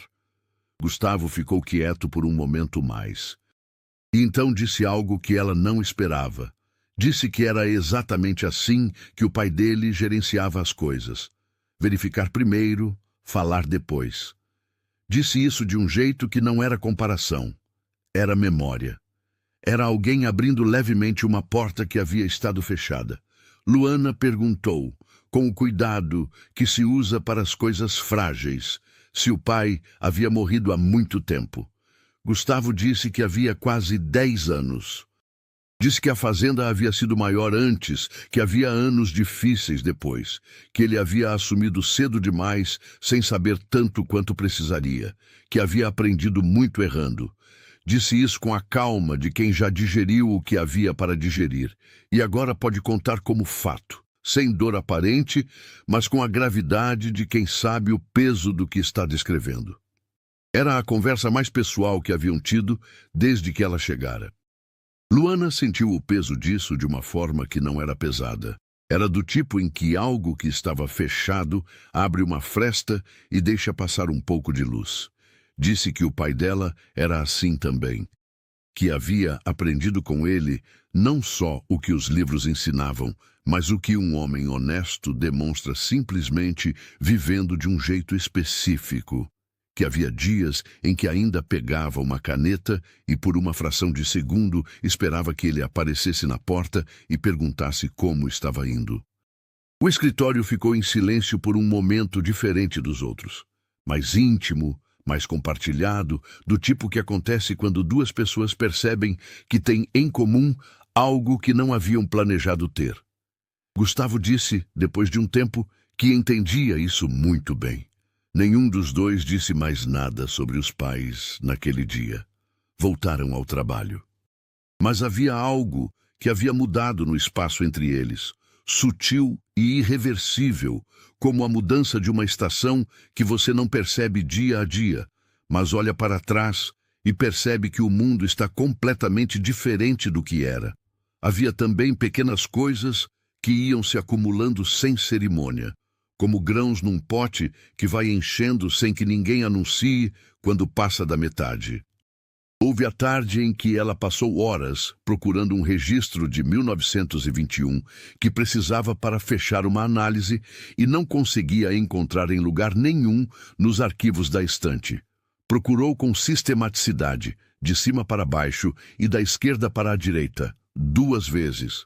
Na terceira vez que estava diante da estante com a expressão de alguém que está começando a suspeitar que o documento simplesmente não existe, ouviu Gustavo dizer, da porta, que provavelmente estava na caixa de madeira embaixo da janela, atrás das tábuas de carvalho, porque o pai havia guardado os registros de 1919 a 1922 numa caixa separada que nunca havia sido transferida para a estante propriamente. Luana foi até a janela, levantou a tampa da caixa de madeira que havia estado ali o tempo todo, sem que ela soubesse, e lá estava o registro.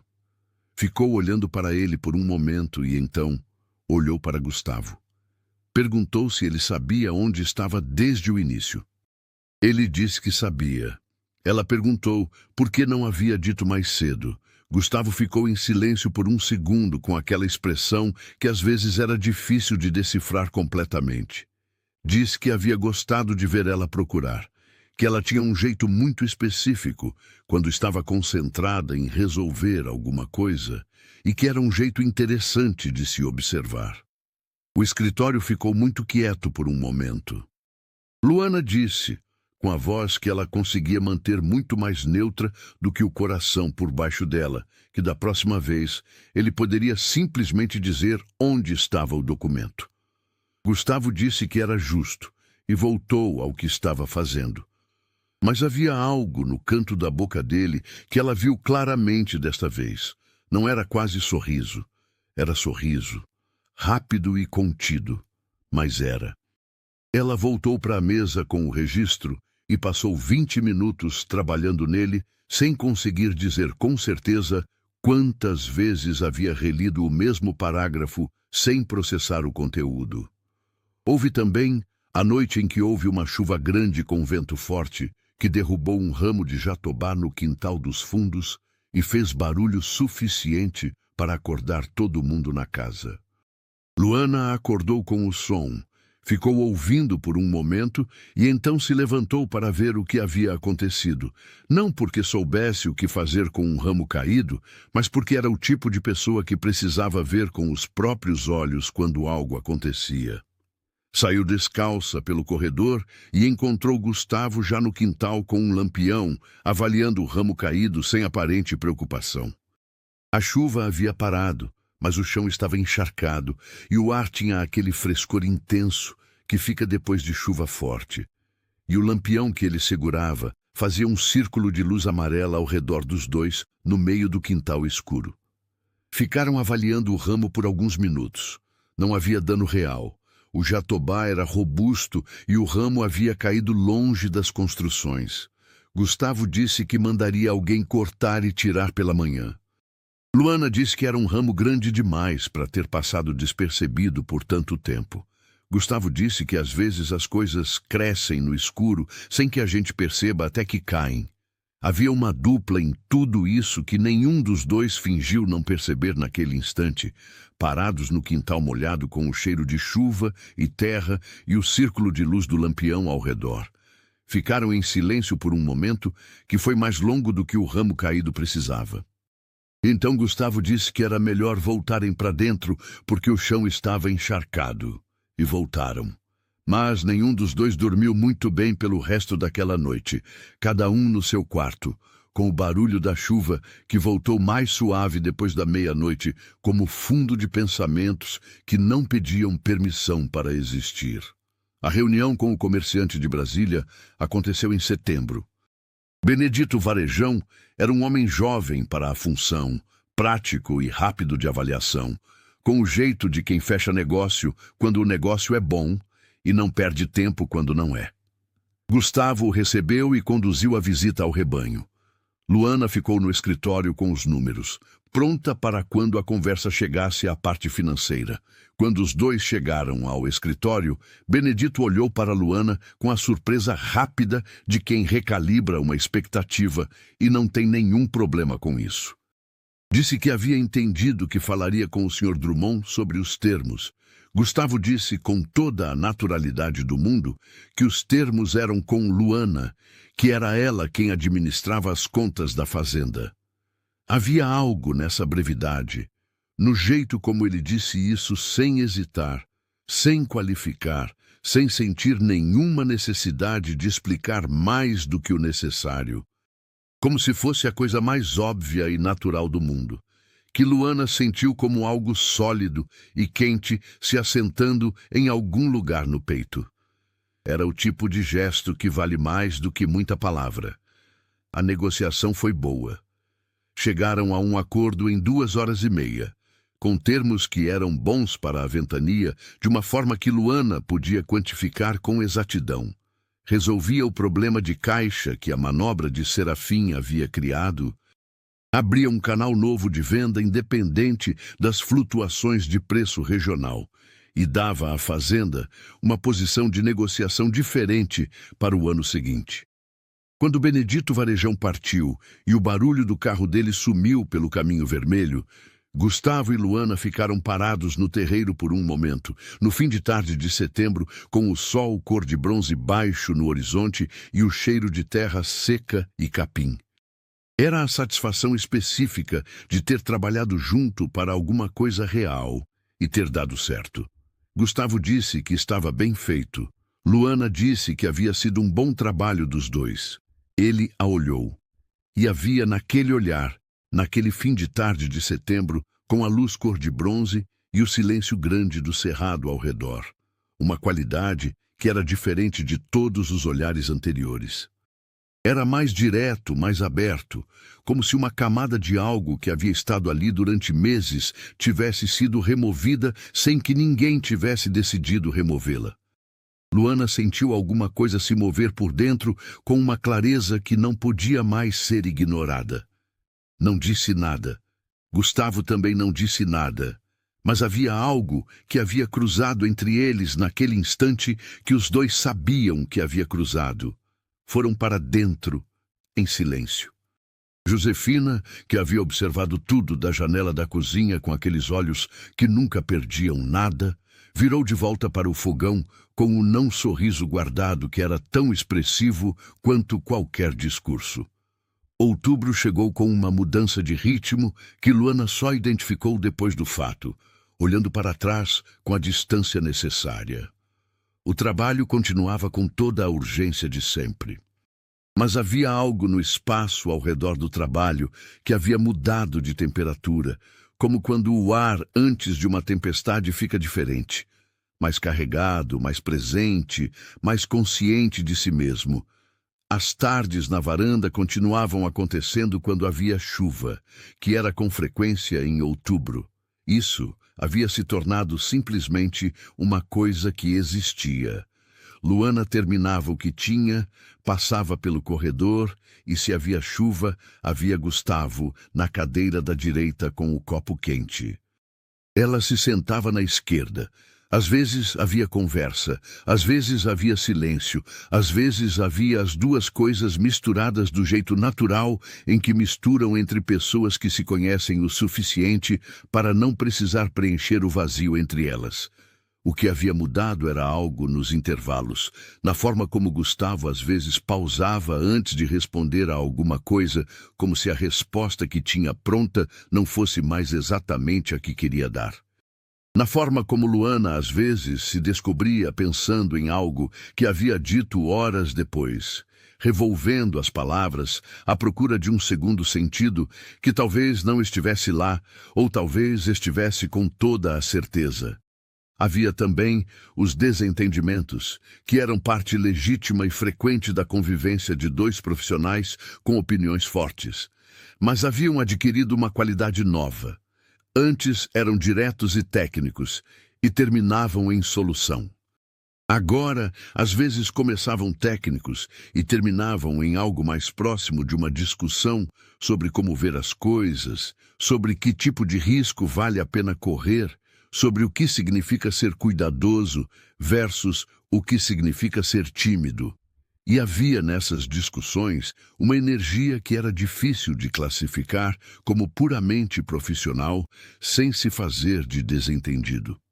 Numa tarde quente de outubro, discutiram longamente sobre a estratégia de expansão do rebanho para o ano seguinte. Gustavo queria ir devagar, com cautela real, dados os meses de fragilidade que haviam passado. Luana argumentava que a janela de oportunidade com o comerciante de Brasília era específica e temporária, e que não avançar enquanto podiam era tão arriscado quanto avançar demais, Os dois tinham razão, e os dois sabiam que o outro tinha razão. Era um daqueles casos em que o desafio não é encontrar quem está certo, mas encontrar qual risco é mais aceitável. A discussão ficou acesa. Os dois estavam em pé, de lados opostos da mesa, em determinado momento, com Luana batendo a palma da mão levemente sobre o papel, com os números para enfatizar um ponto, e Gustavo sacudindo a cabeça com aquela expressão fechada que ela havia aprendido muito bem a distinguir de teimosia. Não era teimosia, era o processo de consideração profunda de alguém que não decide rápido porque sabe o peso das decisões.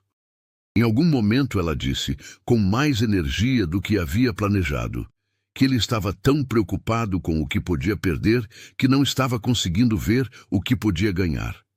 Houve uma pausa. Gustavo a olhou, e havia algo na expressão dele que era completamente diferente do que qualquer expressão anterior naquele rosto que ela havia passado meses aprendendo a ler. Era pessoal. Era algo que havia saído debaixo do profissional e estava lá, visível por um momento. Disse com uma voz que era ligeiramente mais baixa do que a habitual, que às vezes era difícil de separar uma coisa da outra. O escritório ficou muito quieto. Luana percebeu com toda a clareza que havia algo duplo naquilo.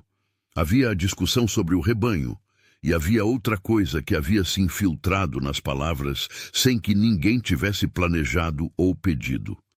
Sentiu o coração fazer algo que não era profissional de jeito nenhum. Depois disse, após um momento que durou o que precisava durar, que concordava com isso, e que talvez a solução fosse um meio-termo real, expandir numa proporção menor do que ela propunha, mas mais ousada do que ele queria, e reavaliar no trimestre seguinte com os dados em mãos. Gustavo disse que era razoável, e voltaram ao trabalho. Mas havia algo que havia sido dito naquele escritório naquela tarde que ficou no ar como o cheiro de ipê depois que a flor cai. O ipê em si não está mais na vista, mas o ar ainda está carregado dele, e quem passou sabe. A crise real chegou numa segunda-feira de novembro, e chegou de dois lados simultaneamente, com o timing preciso das coisas que não acontecem por acidente. O primeiro lado era uma notificação legal. Um advogado contratado por Serafim Guarda havia formalizado uma contestação de uma das renegociações de contrato que Luana havia conduzido em agosto. Não havia nada de errado na renegociação em si. Ela havia sido feita com toda a correção necessária, mas a contestação formal era capaz de congelar o fluxo de caixa da fazenda enquanto o processo corresse. E o timing era cirúrgico. Novembro era o mês de pagamentos pesados, e um congelamento naquele momento específico seria capaz de empurrar a ventania para uma posição de fragilidade real que poderia forçar a venda de ativos. Era Ernesto, mais uma vez. Era a mão de Ernesto na luva de Serafim, usando o sistema legal como ferramenta de pressão, da mesma forma que havia usado os livros contábeis como ferramenta de desvio. Não de forma bruta, mas de forma calculada e específica. O segundo lado era mais pessoal. Arsênio havia voltado, desta vez com uma carta formal da família Peixoto, que era, na prática, um prazo disfarçado em elegância. Havia outro pretendente para Rosinha e a família precisava de uma resposta de Gustavo em 30 dias para poder responder ao outro partido com honestidade. Luana ficou sabendo do problema legal primeiro, quando o documento chegou por carteiro naquela manhã. Ficou sabendo do problema da carta por acidente à tarde, quando Arsênio a encontrou no corredor de passagem e lhe disse, com toda a cordialidade do mundo, que esperava que o trabalho dela na fazenda houvesse sido muito útil para o sobrinho e que as coisas pareciam estar se encaminhando para uma boa resolução para todos envolvidos. Ela entendeu exatamente o que estava sendo dito. Arsênio não estava sendo maldoso. Nunca havia sido. Estava sendo claro do jeito direto de alguém que acredita que clareza é uma forma de respeito. A mensagem era que o papel dela ali tinha uma duração e que essa duração estava chegando a um ponto de decisão de fora.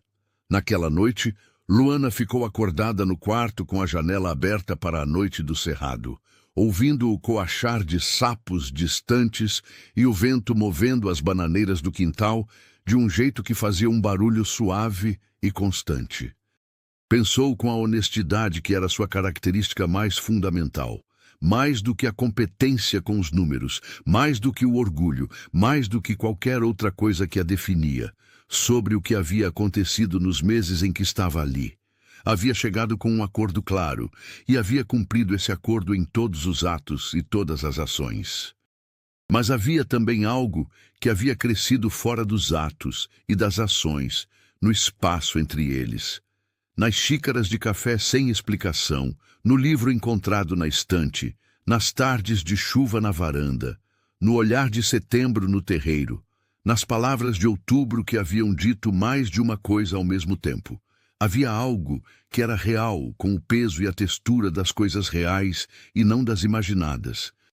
E havia a realidade de que ela era empregada e ele era patrão. E havia uma pressão de família e de mundo que existia independentemente do que ela sentisse. Então, o que fazer? Luana ficou acordada por um longo tempo com essa pergunta.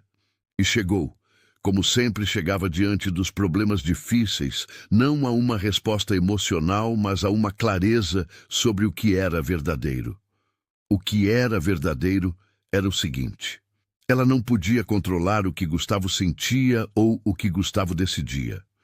Só podia controlar o que ela mesma fazia, e o que ela ia fazer era resolver o problema legal da forma mais eficiente que conseguisse, proteger a fazenda com tudo que tinha e deixar o resto, a parte que não era trabalho, a parte que havia crescido no escuro, como as raízes crescem antes de aparecer acima da terra, existir sem forçar e sem negar.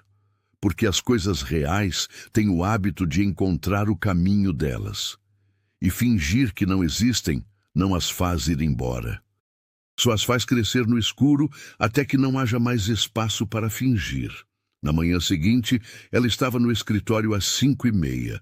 Passou os 3 dias seguintes trabalhando na contestação legal com uma intensidade que ela mesma não havia experimentado antes com tanta clareza de propósito. Havia uma solução ali. Ela era capaz de sentir isso antes de encontrá-la. Da mesma forma que seu pai dizia que sentia quando havia um erro escondido num livro, antes de localizar onde era. A solução estava em 2 lugares que precisavam ser conectados, numa cláusula específica de um contrato de agosto que havia sido redigida de uma forma muito particular e num registro de correspondência formal de julho que documentava um acordo que o advogado de Serafim estava agindo como se não existisse ou esperando que ninguém fosse encontrar. No terceiro dia, às 4 da tarde, ela tinha o que precisava. Não era perfeito, as soluções legais raramente são.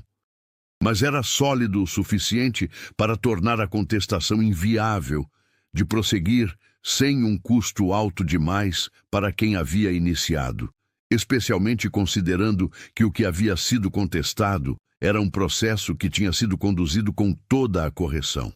Chamou Gustavo ao escritório. Explicou tudo, documento por documento, sem pressa e sem omitir nenhuma parte.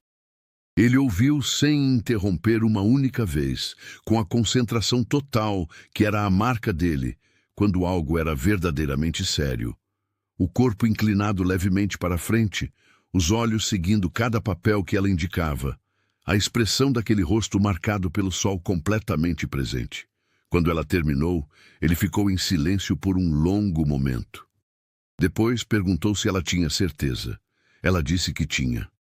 Gustavo ficou mais um momento quieto.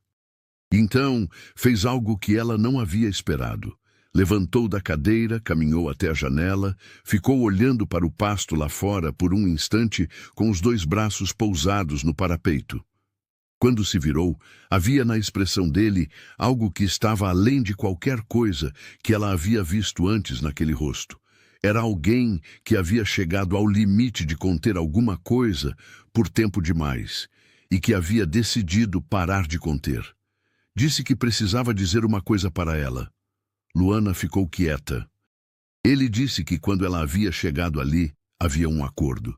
Que esse acordo havia sido claro e que havia passado meses acreditando que era suficiente. Que havia tentado mantê-lo como verdade porque era mais fácil. Porque havia boas razões para que continuasse sendo verdade. Porque havia se convencido de que precisava que continuasse sendo verdade. Parou. Ficou olhando para ela com aquele olhar direto, que era a marca mais característica de Gustavo Drummond, que nunca desviava, que nunca fingia ser outra coisa que não era. Disse que não conseguia mais. O escritório ficou muito quieto. Lá fora, o vento de novembro movia as árvores com o som suave que o vento de novembro no cerrado tem, cheio de promessa de chuva. A luz da tarde entrava pela janela longa e dourada e aquecia o cheiro de papel e de lampião, que era o cheiro daquele lugar. Luana sentiu o coração bater com uma força que era ao mesmo tempo assustadora e completamente certa, da forma em que as coisas certas às vezes assustam, porque a gente não está acostumada a que sejam tão claras. Disse, com a voz quieta, mas firme das horas que importavam de verdade, que ela também não conseguia. Gustavo caminhou até ela. Ficaram em pé dos dois lados da mesa por um momento que durou o que precisava durar. E então ele estendeu a mão pela mesa e pegou a mão dela. Simplesmente isso. A mão grande e quente de um homem que havia passado anos carregando uma fazenda sozinho, envolvendo os dedos de uma mulher que havia passado anos carregando números e orgulho e saudade do pai, numa tarde de novembro com cheiro de terra e de chuva chegando. Não houve palavra grande, não houve gesto dramático. Havia dois adultos num escritório com a história da fazenda nas paredes ao redor, com a luz da tarde entrando pela janela, e uma escolha que havia sido feita sem palavras desnecessárias, da forma mais honesta que as escolhas verdadeiras são feitas. Josefina passava pelo corredor naquele exato momento com uma cesta de roupa limpa dobrada nos braços. Parou por uma fração de segundo quando viu pela porta entreaberta as duas figuras naquela luz da tarde. E então continuou andando com um sorriso no rosto que desta vez ela não se deu ao trabalho de guardar para si. O que veio depois não foi simples, porque as coisas reais nunca são e não deveriam ser. Havia Arsênio e a carta dos Peixoto. Havia a contestação legal de Serafim. Havia a fazenda que precisava de atenção e não ia parar de precisar porque dois corações haviam finalmente se entendido. Havia o mundo inteiro que havia existido antes daquele momento e que ia continuar existindo depois. Gustavo escreveu para o tio naquela mesma noite, não com palavras longas. Não era o tipo que usava palavras longas para as coisas que importavam. Disse que havia tomado uma decisão e que iria comunicar à família Peixoto com todo o respeito que mereciam, que não havia interesse da parte dele. Disse que havia algo na ventania que valia mais do que o que era esperado e que esperava que o tio, com o tempo, conseguisse entender. A contestação legal foi arquivada 2 semanas depois. O argumento que Luana havia construído era sólido demais e o custo de prosseguir era alto demais para quem havia iniciado com fins de pressão. Serafim recuou sem cerimônia, da forma como recuam as pessoas quando percebem que o terreno não cedeu como esperavam e que o custo de continuar não vale mais o que valeria se tivesse cedido. Ernesto Vale saiu da fazenda de Serafim logo depois. Para onde foi, ninguém soube dizer com certeza. A vida segue para todos em direções que nem sempre conhecemos. Arsênio respondeu à carta do sobrinho 2 semanas depois, com uma carta que era uma mistura de desapontamento real e de uma aceitação relutante que revelava, lida com atenção entre as linhas, que o tio gostava do sobrinho com muito mais profundidade do que gostava de qualquer expectativa. Disse que Gustavo sempre havia sido teimoso como o pai, que rezava para que soubesse o que estava fazendo, e que se soubesse, era para ser feliz de verdade. Gustavo leu o final da carta em voz alta para Luana naquela tarde, sentados os dois na varanda, com o café de Josefina e o sol de novembro descendo pelo horizonte.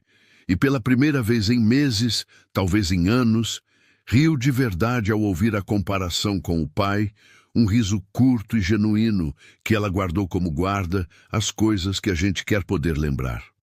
Luana disse que achava que o tio Arsênio tinha mais sabedoria do que aparentava. Gustavo disse que também achava isso agora. E ficaram na varanda com as mãos perto uma da outra, vendo o sol ir embora naquela tarde de novembro, com o cerrado ao redor, recebendo os primeiros sinais de que a chuva ia voltar. Aquele verde que começa a aparecer nas pontas do capim seco, prometendo que o mundo vai se renovar mais uma vez da forma que sempre se renovou, independentemente de qualquer coisa que aconteça dentro dele. O Natal daquele ano na Fazenda Ventania foi o primeiro que Gustavo não passou sozinho em 5 anos. Havia Arsênio, que havia vindo desta vez sem carta de pressão, com uma garrafa de cachaça boa e o jeito de alguém que está chegando a uma conclusão que ainda não verbalizou, mas que já aceitou por dentro. Havia Josefina com uma ceia que começara a cheirar desde as 6 da manhã, preenchendo toda a casa com aquele perfume de especiarias e carne e doce de leite que é o cheiro mais inequívoco de festa que existe no interior do Brasil. Havia peões que passaram em diferentes momentos do dia para cumprimentos e foram recebidos com generosidade. E havia Luana, sentada à mesa do jantar de Natal da Fazenda Ventania, com o jeito de quem está no lugar certo. Não como empregada, não como administradora, mas como parte da coisa, como peça que havia chegado de fora e descoberto que se encaixava de um jeito que ninguém havia previsto, mas que era, olhando para trás, completamente inevitável. Arsênio, ao final da noite, depois da cachaça e da ceia farta de Josefina, disse para o sobrinho em voz baixa, achando que Luana estava longe o suficiente para não ouvir, o que era um engano cometido por muita gente que subestimava a atenção dela, que precisava admitir que a moça tinha uma cabeça extraordinária. Gustavo disse que tinha. Arsênio disse, depois de uma pausa que tinha o peso de alguém engolindo algo com que havia relutado durante muito tempo, que tinha outras coisas muito boas também. Gustavo disse apenas que sabia disso. E havia na voz dele, nessa resposta curta e direta, mais felicidade do que em qualquer discurso longo. Luana, que havia ouvido do corredor, entrou na sala com as bochechas levemente acesas e os olhos com um brilho que ela não tentou disfarçar desta vez. Curte esse vídeo agora se você está sentindo o que eu estou sentindo, porque essa história ainda tem mais uma coisa linda para te contar. Gustavo pediu Luana em casamento numa tarde de março de 1925. Exatamente 1 ano depois que ela havia chegado pela primeira vez pela alameda de árvores antigas, carregando a mala pequena e o orgulho imenso. Fez isso no escritório, que era onde tudo havia começado, onde o acordo havia sido feito, onde os números haviam sido desvendados, onde o café havia aparecido numa manhã cedo, onde o livro havia surgido na estante, onde as mãos haviam se encontrado numa tarde de novembro. Fez no lugar certo da forma certa, com a direteza que era a forma de Gustavo Drummond tratar tudo que importava de verdade. Disse que havia pensado bastante sobre como pedir e havia chegado à conclusão de que não havia forma melhor do que simplesmente pedir. Disse que a amava. Disse que a ventania era melhor com ela, mas que esse era o motivo menor, e que o motivo maior era que ele era melhor com ela, que era um homem diferente do que havia sido, que havia aprendido com ela que carregar as coisas juntos não é fraqueza, é a forma mais corajosa de existir.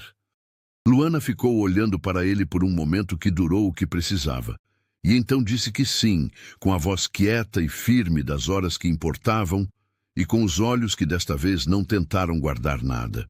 Casaram-se em junho de 1925, numa cerimônia simples na cidade, com Arsênio como testemunha e Josefina de vestido azul novo, e um sorriso que era o sorriso de quem havia sabido antes de todos e havia esperado com a paciência absoluta de quem sabe que as coisas certas chegam quando chegam, e que tentar apressá-las é como tentar apressar o ipê a florescer.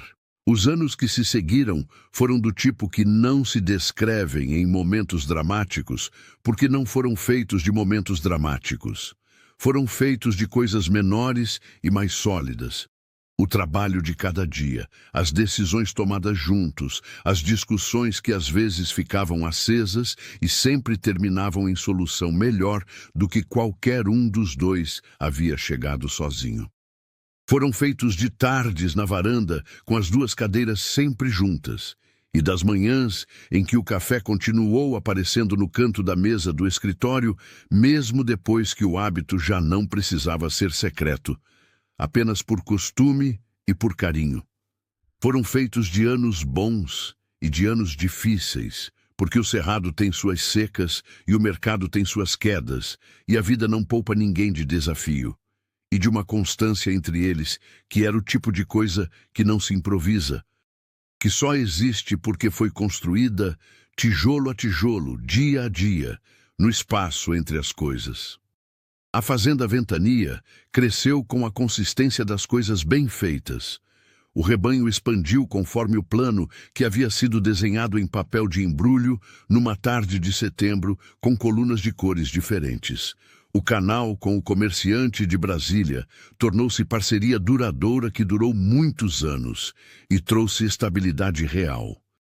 Vieram melhorias de infraestrutura, contratações que fizeram a diferença, decisões que às vezes eram de Gustavo e às vezes eram de Luana, e na maioria das vezes eram dos dois juntos, construídas no mesmo escritório, com cheiro de papel e lampião, onde tudo havia começado. Havia uma coisa que Luana escreveu num caderno próprio, separado dos livros de contas e dos registros da fazenda, que ela nunca mostrou para ninguém em vida. Era um caderno pequeno de capa preta, que ficava na gaveta inferior da cômoda do quarto, e que ela abria raramente. Não porque o que estava escrito fosse doloroso, mas porque era tão precioso que ela preferia visitá-lo com cuidado, como se visita um lugar amado, sabendo que a frequência desgasta um pouco da magia. Nesse caderno havia anotações sobre os dias, não os dias da fazenda, não os números, mas os dias de dentro. A tarde em que havia se sentado pela primeira vez na segunda cadeira da varanda. A manhã em que havia encontrado a xícara quente. A tarde de setembro com o sol de bronze.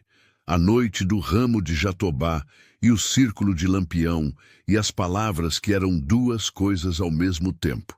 E havia nas últimas páginas uma coisa que ela havia escrito muitos anos depois, com a letra mais firme dos cadernos que vai ficando ao longo da vida, que o maior risco que havia corrido na vida não havia sido pegar a mala e ir para uma fazenda desconhecida. Havia sido deixar o outro entrar. Havia sido sentar na segunda cadeira sem ser convidada e ver o que acontecia. E que esse risco, que havia parecido enorme na época, havia sido a única coisa que valia a pena ter feito.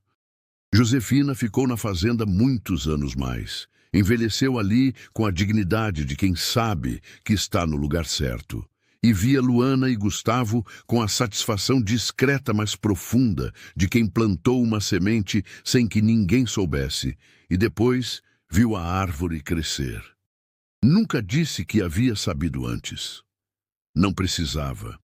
Arsênio voltou várias vezes ao longo dos anos, e em algum ponto parou completamente de fazer qualquer comentário sobre ordens das coisas e famílias certas, porque era impossível estar na Ventania e não ver que aquela era, de todas as formas que uma fazenda pode ser, uma fazenda em que as coisas estavam certas. Virou o tio que vai para as festas e fica na varanda bebendo cachaça boa e conversando com todos, e que no fundo das conversas tem um orgulho do sobrinho que agora inclui Luana como se sempre houvesse incluído.